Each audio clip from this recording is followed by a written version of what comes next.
Meaning,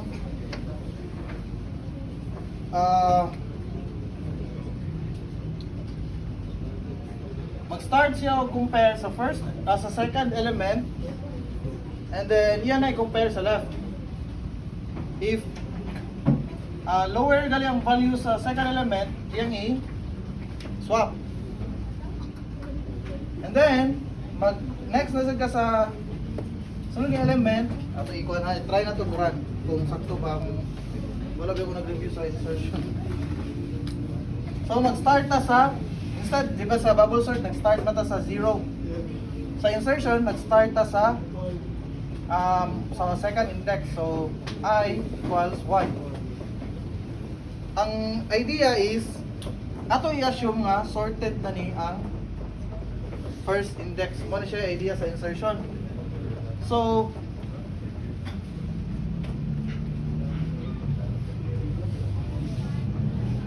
okay. So ang mahitabo, ang kaning first na value, i-store na nato og key or temp. Temporary na lang para dili lisod. So maghimo tag temp na variable, i-store na nato si 7 dito. 7. Na.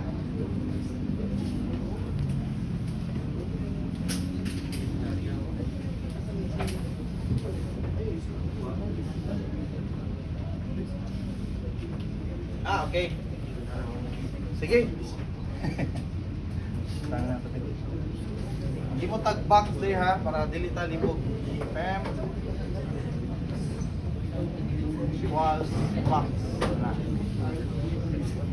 Okay, so ang first nga buhaton before ta mo start sa atong loop, i-store na to ang first element sa atong temporary variable.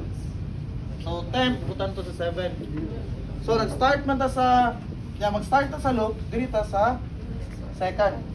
So unsa atong buhaton is i-compare ni nato si 7 sa second.